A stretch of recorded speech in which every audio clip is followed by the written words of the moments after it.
శ్రీ సుబ్రహ్మణ్య స్వామి. శ్రీ సుబ్రహ్మణ్య స్వామి, తారకాసురుని సంహారం కథ. పూర్వం దేవతలు అసురుల చేతిలో చాలా బాధపడుతున్నారు. వారిని ఓడించి లోకాన్ని రక్షించగలవాడు ఎవరూ లేకపోయాడు. అప్పుడు ఒక శక్తివంతమైన రాక్షసుడు తారకాసురుడు దేవతలపై యుద్ధం చేసి స్వర్గాన్ని కూడా ఆక్రమించాడు. తారకాసురుడు బ్రహ్మదేవుడి నుంచి ఒక వరం పొందాడు, శివుడి కుమారుడే నన్ను చంపగలడు. కాని ఆ సమయానికి శివుడు సతీదేవి మరణం తరువాత యోగంలో ఉండి ప్రపంచం నుండి పూర్తిగా దూరంగా ఉన్నాడు. దేవతలు ఆందోళనతో విష్ణువు దగ్గరకు వెళ్లారు. విష్ణుడు చెప్పాడు, శివుడు మళ్లీ వివాహం అయి కుమారుడిని పొందాలి. అప్పుడే ఈ సమస్యకు పరిష్కారం ఉంటుంది. తర్వాత పార్వతీదేవి తీవ్ర తపస్సు చేసి శివుడి మనసు గెలుచుకుంది.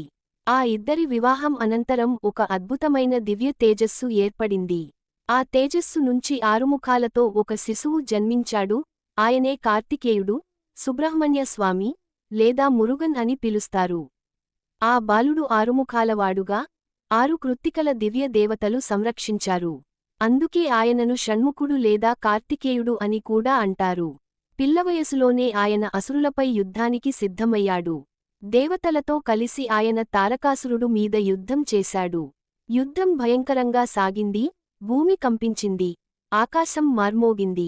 చివరికి స్వామి తన దివ్యశక్తితో వేల అనే ఆయుధాన్ని ఉపయోగించి తారకాసురుని సంహరించాడు. దేవతలందరూ ఆనందంతో సుబ్రహ్మణ్య స్వామికి జై అని ఘోషించారు.